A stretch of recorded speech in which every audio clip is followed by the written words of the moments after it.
I'm Talia Ricci. Thanks for joining us. A piece of Toronto's history has been lost. St. Anne's Church went up in flames over the weekend. The church was also home to priceless works of art. Greg Ross is live for us tonight at the scene. Greg, do we have a better sense of how bad the damage is? Well, Talia, seeing it from here on the street really doesn't tell the whole story. All that's left standing for this church are the 4 exterior walls. Everything else pretty much destroyed. When you look behind me here, you see what was once a dome-style roof on top of the church has completely collapsed. Everything inside the church completely gutted. And when you walk around this community and you talk to people here, it is clear that this was a huge loss. Residents of this neighborhood in Little Portugal got a surprise wake-up call Sunday morning. They're just like pounding on the door, telling us we gotta get out, and I'm in a bathrobe and like running up the stairs, just telling them that we gotta go. Many homes near St. Anne's Church were evacuated as firefighters battled a massive blaze that saw flames shooting through the roof of the church. This man didn't realize how close the fire was to his home, which is just steps away. The smoke was so thick, I thought it was the chocolate factory that was on fire. By the time fire crews got things under control, not much was left of this historic church. The church is completely charred, is completely gone. Pastor Don Byers says that includes artwork that was unique to the church, including massive murals painted by members of Canada's famed Group of 7 more than a century ago. And it was priceless. It was stuff that you could never reproduce, and as far as I understand, it was the only religious artwork that they ever did. That was only part of St. Anne's incredible collection of art. Robin Sewell is a volunteer who gave tours of the church to art enthusiasts who came from around the world to see it. 10 artists worked on the church, including 2 women sculptors, Frances Loring and Florence Weil.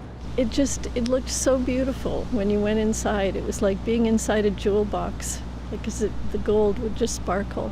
St. Anne's was built in the early 1900s, and many of the parishioners have been coming here for decades. I was married here 36 years ago. This man no longer lives in the neighborhood, but still managed to find his way here every Sunday for services. Although I live in Etobicoke, this is my church and has been for 36 years now. The fire marshal remains on scene here investigating the cause of the fire, which is still unknown. Pastor Byers says this is a complete mystery to him because he says nobody was in the church at the time. The night before, we had an evening prayer here. We left, I shut all the lights off, everything, locked everything up, so nobody was around.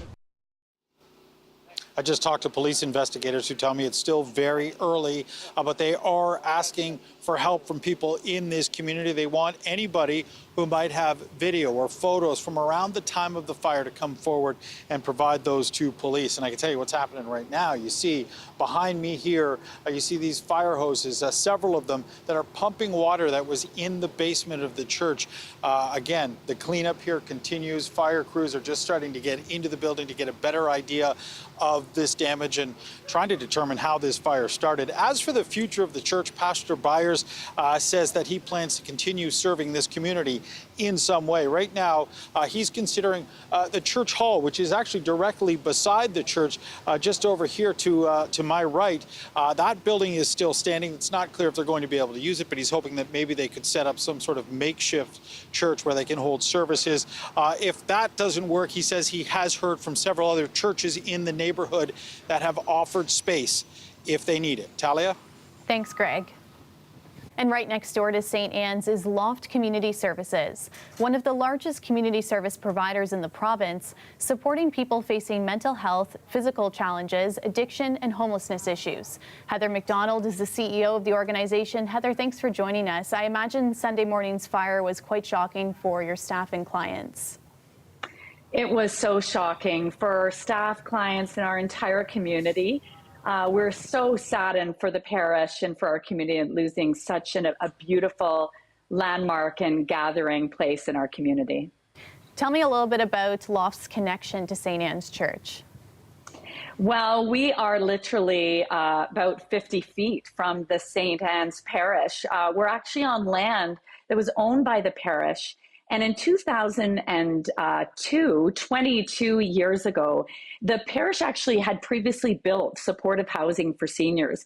And in 2002, they decided that it was best to deliver their mission to have Loft Community Services operate the building and serve seniors in that building who often have histories of homelessness.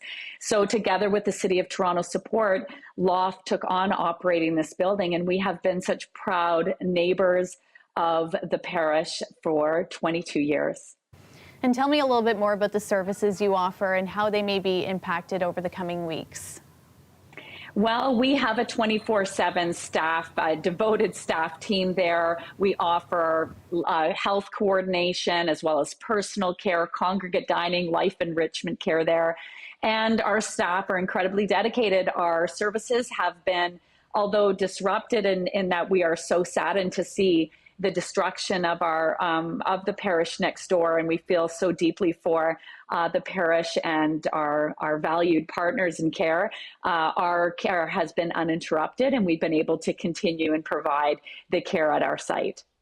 And it really does seem like the community is coming together to support St. Anne's. Does that surprise you, or is that quite typical of the neighborhood? Well, you know, in 2002, the parish gave us this building so that we could support vulnerable seniors in our community for years to come. That is a testament to the type of parish this is, one that has the eye on the entire community, lifting everyone in the community. So it does not surprise me at all that there's this outpouring, both for the loss of the beautiful paintings and architecture that the parish represented, but the community they built there and the care for our neighborhood, that doesn't surprise me at all because they have given so much to the community. Thanks, Heather. Heather McDonald is the CEO of Loft Community Services. Pro-Palestinian protesters at the University of Toronto encampments gave an update today, and it appears the two sides are still far apart. Lorenda Redekop has the latest on their demands and the university's response. The fight between the university and protesters providing a unique backdrop for graduation photos. Convocation ceremonies continue until the end of next week. Today, protesters gave an update on their attempts to change university policies. This deal is very, very, very far from being a good deal that we can accept. They were responding to a message posted by the university's president. In it, Merrick Gertler says the proposal we have made is commensurate with or more comprehensive than the agreements that have resolved encampments at peer institutions. All they've done is stuck to their existing procedure, and they have been offering us little breadcrumbs here and there, and hoping that that's going to bait us basically into thinking it's a good deal. Protesters want the university to disclose where its investments are, divest from companies supporting the illegal settlements in Palestinian territories, and end connections with universities supporting the occupation and Israel's military effort. The university's president says they've confirmed that the university holds no direct investments in any companies, including any that produce armaments. The protesters say it's indirect investments that are at issue. Of the many meetings and 20-plus hours we have spent negotiating with the U of T administration, President Gertler has been present for 0 of those meetings and 0 of those hours. The president also says we are growing increasingly concerned about escalations in online rhetoric and imagery, vandalism, and other disruptive behavior related to the encampment. We deplore this behavior. Asked what that referred to, the university pointed to an Instagram post, a large image of President Gertler saying he has blood on his hands. The students say their actions are about bringing light to the thousands of deaths in Gaza. Despite the seeming impasse, the protesters see a small sign of progress. There has never been a deal like this one before on the table. The protesters say at this point, there are no further talks scheduled with the university. Looming over all of this is the university's request for an injunction. It would allow police to move in to break up this camp. Hearings are scheduled for next week. Lorenda Redekop, CBC News, Toronto. In Mississauga, residents have been heading to the polls all day to cast their vote for the city's next mayor. Clara Pasica is at the headquarters of one of tonight's election hopefuls. Clara, what's the atmosphere like at the Carolyn Parish camp? Well, things are a little bit quiet here, but I can tell you that this campaign is certainly feeling very hopeful, and they're hoping for a victory tonight. As you can see, some big signs going up behind me. When you first enter the space, there's actually Carolyn Parrish's face projected onto a giant waterfall. We did have the chance to speak with Carolyn Parrish earlier today. She says that she's feeling very confident. She's feeling like things are going to plan for her campaign. They're expecting hundreds of people to descend upon this venue at the Mississauga Convention Center.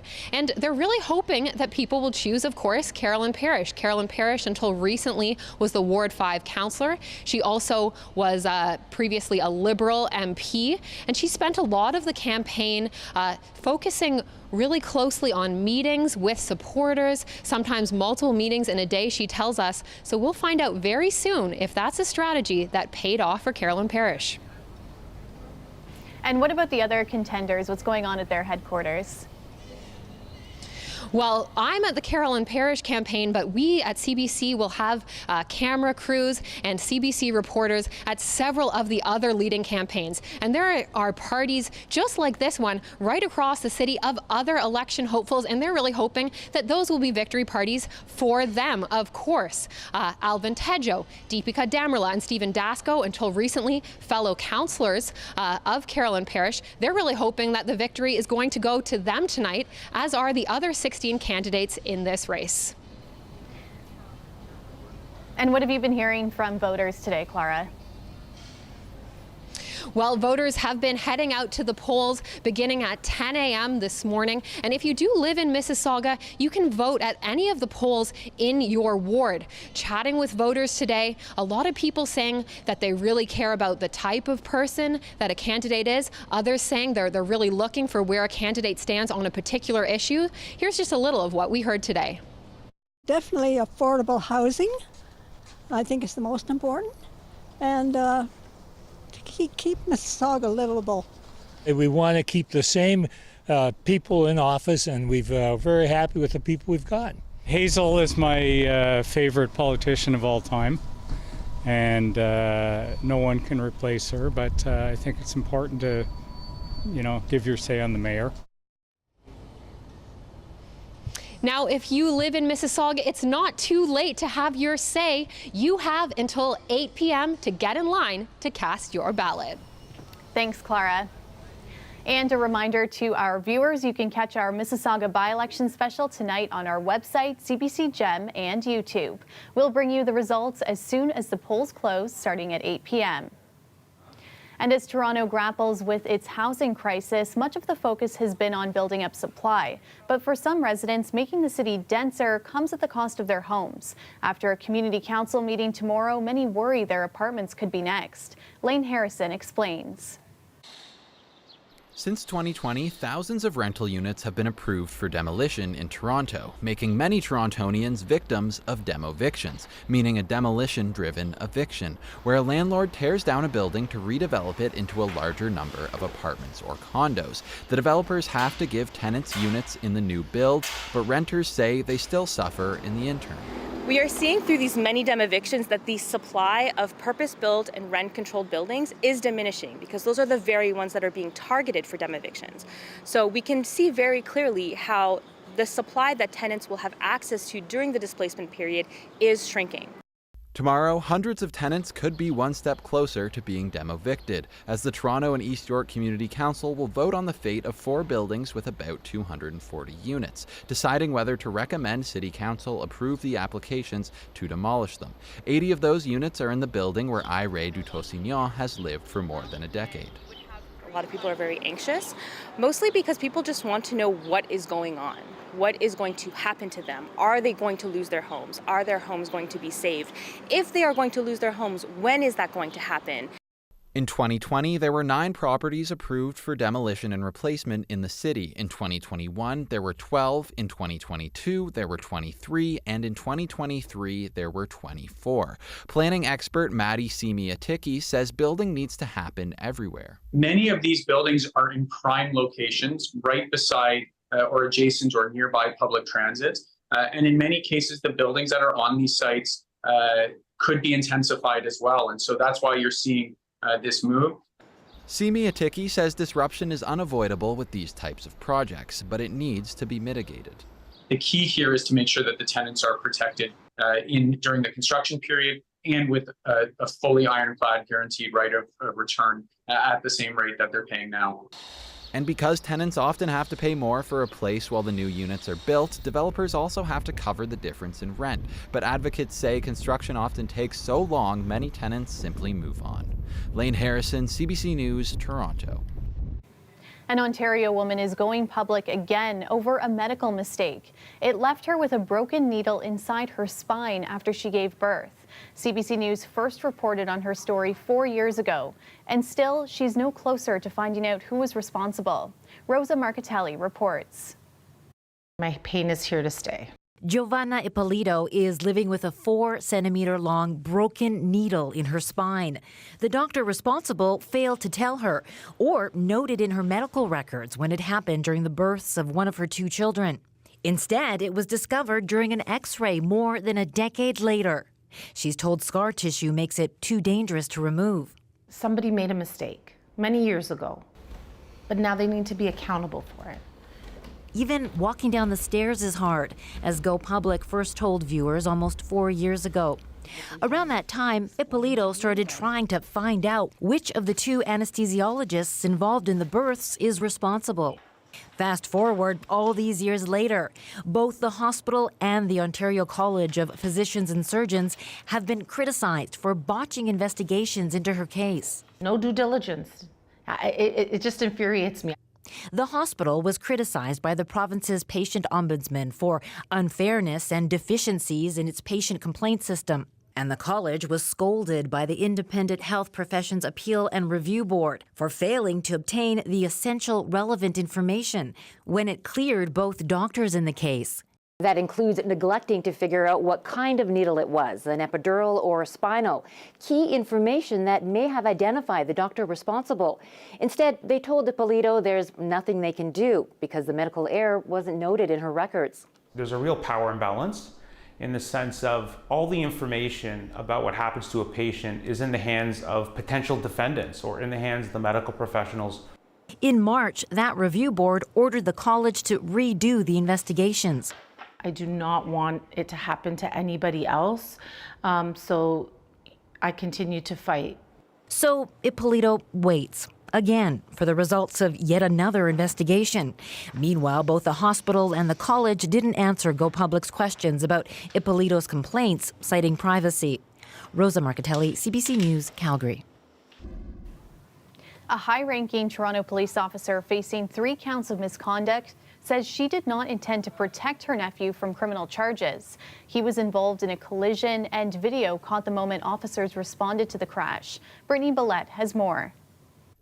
Toronto Police Inspector Joyce Schertzer says she wasn't trying to influence anyone at the scene of a crash involving her nephew Calvin. Schertzer had called the 11 Division station officer where she works, asking them to dispatch someone to the crash. Body cam footage played at the police tribunal shows Schertzer speaking to responding officer Braden Doherty before he questioned her nephew. He says he's not hurt, but from what he tells me, he was exiting the Boulevard Club, and that private security waved him on, and there was a car coming, so he accelerated, and because of the slick roads, he went into the light stand. Doherty then talks to Calvin. I have to ask, there's no, you haven't been drinking or anything today? No. Okay. Not long after, the officer turns off his body camera. I was at the station. In the next recording, within 10 minutes, Doherty says Calvin can leave the scene.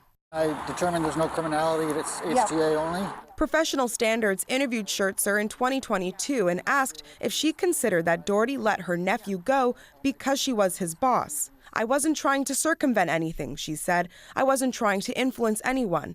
It's very important to me that you know that I have never, in my life, neglected duty.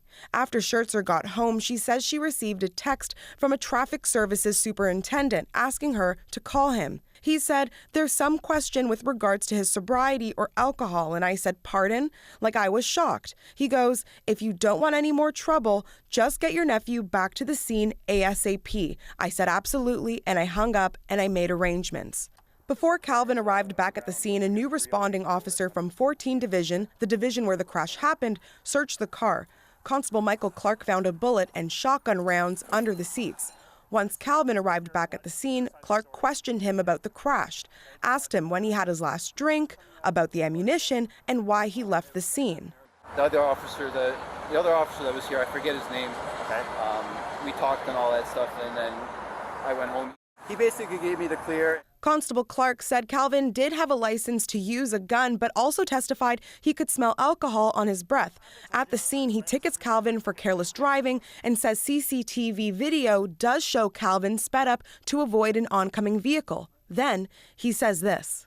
You're very fortunate that you have family members who have helped this go away in the big scheme of things, yes. Right? Okay. My job for the service is impaired by alcohol and impaired by drugs. That's all I deal with, right? So you're talking to a guy who does this sole job for a living. That's your right? So I hear you. So just be mindful going forward, then. Yes, okay? Schertzer has pleaded not guilty to 3 counts of misconduct under the Police Services Act. She says her family did not benefit from her high-ranking position and that she would have arrested her nephew herself if she thought he was drinking and driving. Brittany Billette, CBC News, Toronto.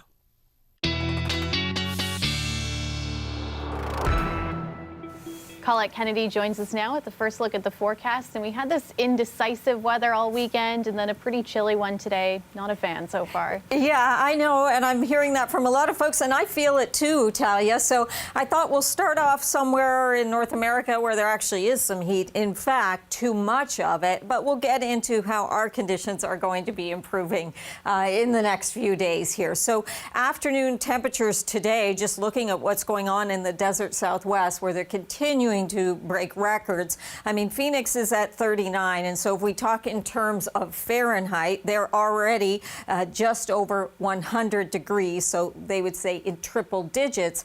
And for Phoenix, 14 consecutive days where they've been in those triple digits. For Las Vegas, it's been 11. Not impressive, as impressive for us to say that. But if you think in terms of 40 degrees or warmer, it certainly is. 40 degrees is about 104 Fahrenheit. So the situation in this part of the continent is really that we're seeing that heat dome that's set up. And when you have a heat dome, that's that pattern that is stuck, okay? And the heat dome, although it shifts a little bit, unfortunately, it's going to stay in that region and that setup. And so they'll continue to have that excessive and oppressive heat, which is dangerous. But what I want you to see is that by Thursday, we're going to be finding not the heat dome coming our way. Our pattern doesn't get stagnant like that, but some of the warmth, some of the warmer temperatures, the humidity as well is really going to be building as we head towards Thursday. We don't have the heat right now. Those readings, okay, at least we have the double digits for now, but mostly we're sitting in the mid-teens, a little cooler towards Newmarket and Vaughan and through that region. We've had that northerly flow north to northwesterly through the day, a little more easterly tomorrow, although lighter, but that will make it a bit cooler near the lakeshore. We need to bust out of this cloud cover. There's lots of clear sky back behind that, and that clearing is coming. A little stubborn early tomorrow, and then we'll see more and more of that sunshine coming our way. That next cold front, that's going to be late Thursday that moves in, and so with that humidity that will be in place by then, we could start to see some thunderstorms late in the day Thursday bubbling up. But in the meantime, we are going to just get to enjoy, yes, by tomorrow afternoon, at least some variable skies, so some sunshine coming back, sunshine nicely into Wednesday and a good portion of Thursday. But check out some of these overnight temperatures. We should hold in double digits, but lots of single digits can be found. I mean, even Windsor's going to be about half of where they should be for an overnight low. But tomorrow we warm up to at least 19. We get out of the mid-teens, 24 on Wednesday, 28 by Thursday, Talia. But humidity making it feel like we're in those lower 30s. So just total turnaround. Wow. Thanks, Colette. 10 years ago, an American brainwave scientist conducted an experiment primarily on Indigenous children from Prince Albert, Saskatchewan. The researchers said their technology could make the students smarter and happier and cure them of their traumas. But a critic describes the experiment as bonkers, and she's baffled that a Canadian university approved it. Jeff Leo has this exclusive investigation. I begged her to go because I was so excited.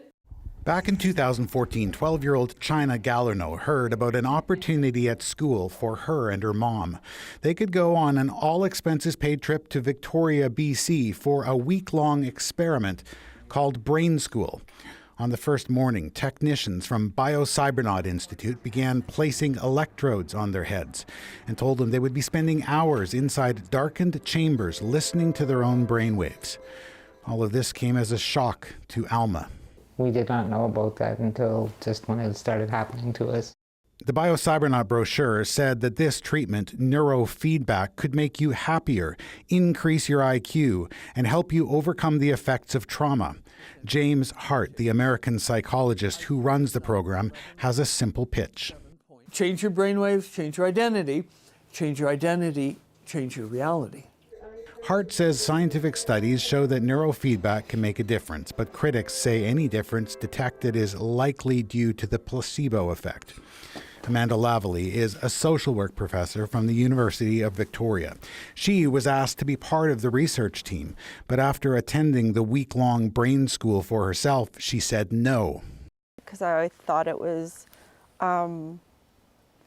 whacked, for a simple term. It was bonkers. The study was reviewed and approved by the Research Ethics Board at the University of Regina. Because of that approval, the Prince Albert School Division agreed to support the study and allowed the brochures to be handed out. Clearly, a serious mistake was made. That's Ian Mosby, a medical historian and expert on unethical experimentation on Indigenous people. He reviewed the ethics application for the project, which CBC obtained through a Freedom of Information request. He was shocked to see that the application didn't spell out what would be done to the children. That is totally unacceptable. There's no description anywhere in the REB application that actually talks about what that is. But it's actually the heart of the experiment. In an email, the University of Regina says its ethics review board only reviewed a small portion of this study. It did not examine what Biocybernaut planned to do with the children. The university says it's sorry for any harm that may have been caused, and it notes it has since tightened up its ethics review process. As for Alma, China's mom, she says she hopes the focus on this story will lead to accountability. Jeff Leo, CBC News, Regina.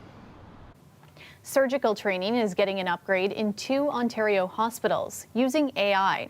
Experts see the potential benefits of artificial intelligence, but warn that incorporating it into healthcare could be tricky. Gabrielle Huston explains.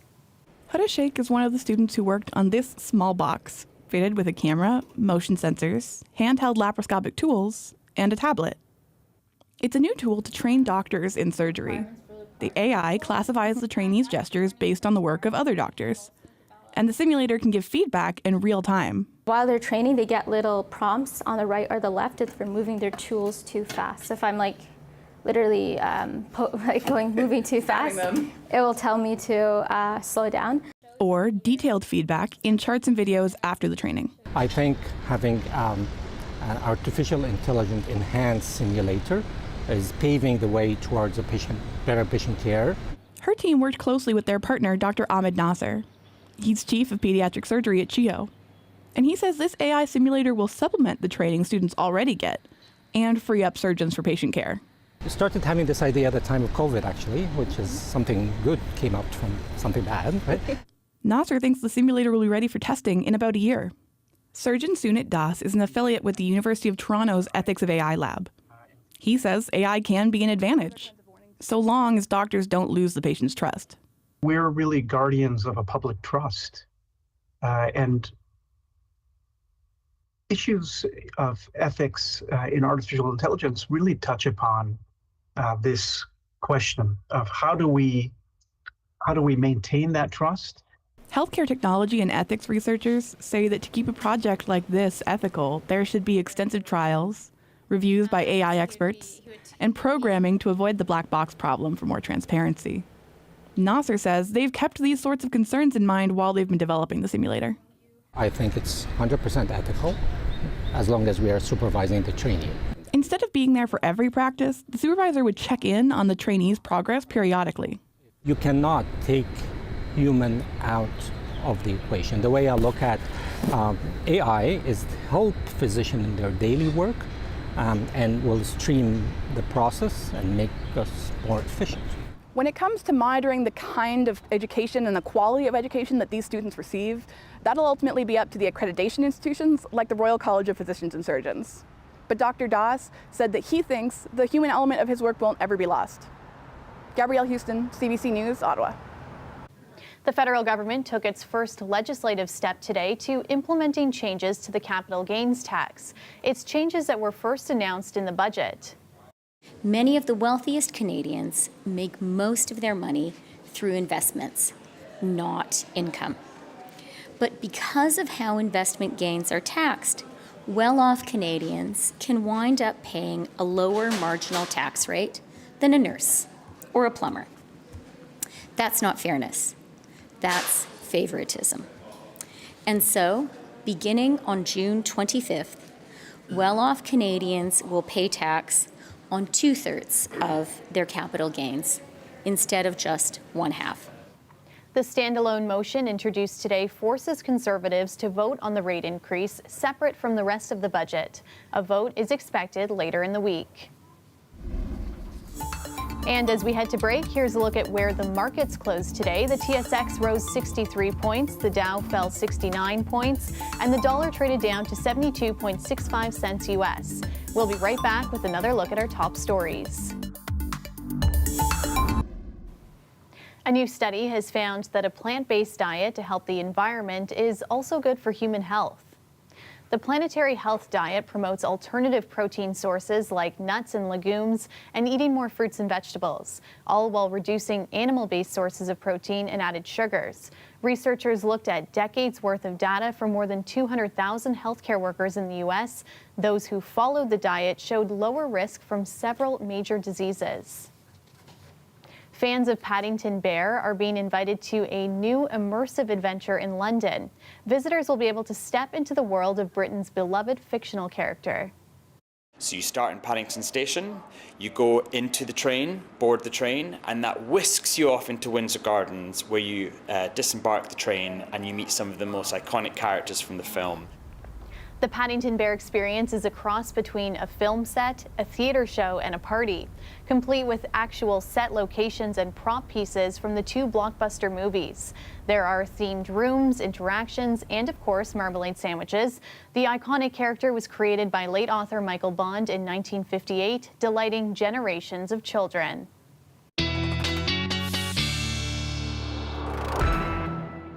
Colette's back now with our extended forecast, and it looks like we're heating up throughout the week, but also expecting some rain with that.